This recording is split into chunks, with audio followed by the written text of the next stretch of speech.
Musette by Bach. All right, let's look at our roadmap. We have a repeat at the end of the second line that takes us back to the beginning, and then we have a repeat at the end that takes us back to measure 9.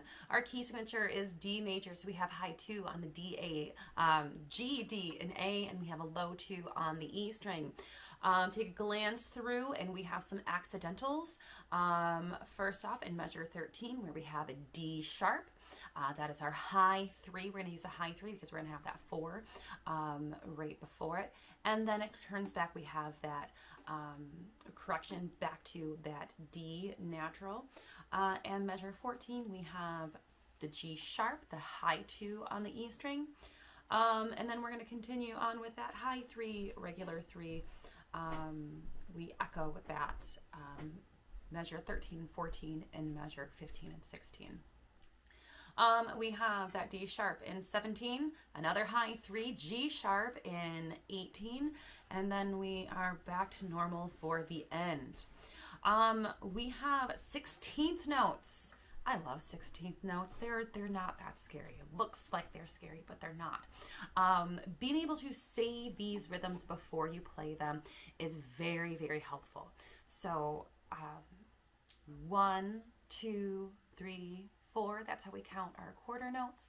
Our eighth notes are 1 and 2 and 3 and 4 and then to add more syllables in there for our 16th notes, we have 1 E and So work on getting those nice and tight in your mouth. 1 E and 2 E and 3 E and 4 E and we want to be able to say them nice and cleanly and quickly too. So practice 1 E and 2 E and 3 E and 4 E and so that we can enunciate that, with our fingers and our bow. We don't have to play this as 16th notes right off the bat. We can double everything by counting our 8th note as the beat. So that means our quarter note would be 2 beats. So da, 3 and 4 and da, 3 and 4 and 1 and 2, 3, 4, 1 and 2, 3. So that's another way that we can do it, but we're going to stick with our regular counting.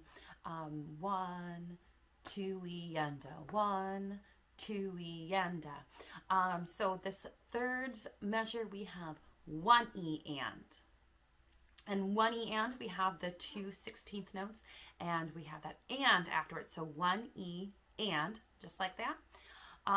1 E and 2 and 1 and 2 and measure 5. 1, 2 E and 1, 2 E and 1 E and 2 and 1 and 2.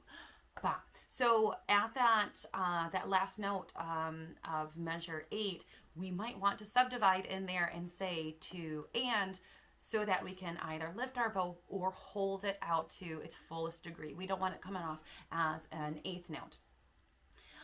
So what's a little bit more tricky about this particular piece is going from the 3 to 3. So we're doing A, G, F, E, D.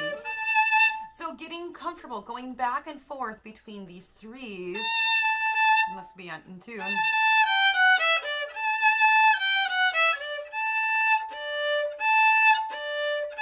You can practice just that if you want. And make sure that you are only clearing the string. We do not need to lift it all the way up here and then slam it back down. That's really sloppy. We cannot control it as well. So I pull that way back. That's a bad habit of mine. So practicing that.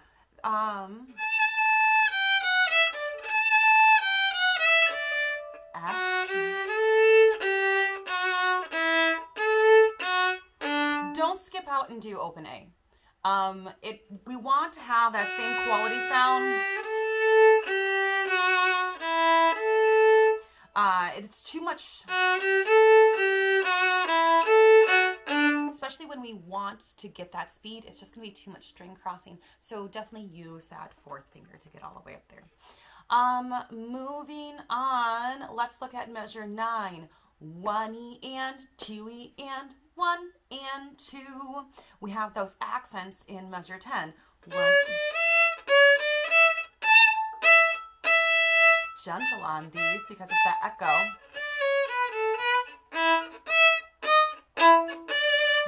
one is a pain for some people. So definite fourth finger here. We're coming off from the B, E, E. So getting that octave can be a pain, but listen that it's making that E, that open E ring. All of those should be in tune. So B, E, E.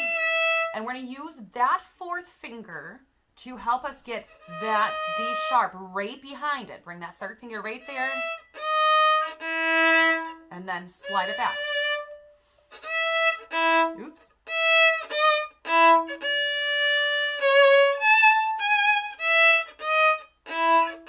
And then that second time, yeah. So we get the best of both worlds, using that high 4 as a reference point, and then having to have it just in your ear. Of going from open to that high 3. So work on getting that. The most important thing is that you aim with your ear. Have an idea of the finger mapping. We know that it's a high 3, but we want to be able to hear it in our ear so that we know when we hit it. So take your time with that. Let's take it from measure 12. 1 E and 2 and go and up, up.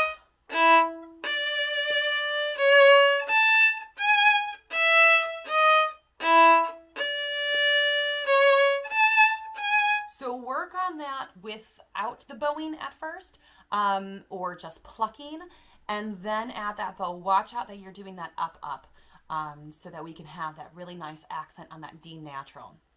17 going on. All of those 3s are going to be high, because they only have to put that accidental once, and it's going to be effective for the entire measure.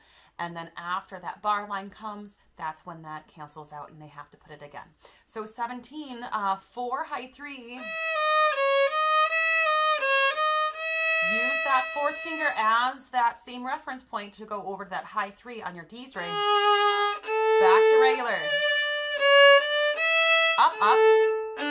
High 3. Because we have that C sharp right there. And then back to our main theme.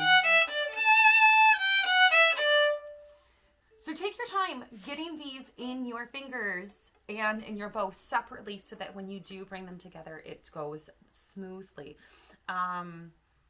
Metronome work, drill work, and making sure that you're staying relaxed. If you are not being relaxed with any of this, your fingers will cramp up and you won't be able to hit those and have those subtle movements. Thanks and happy practice.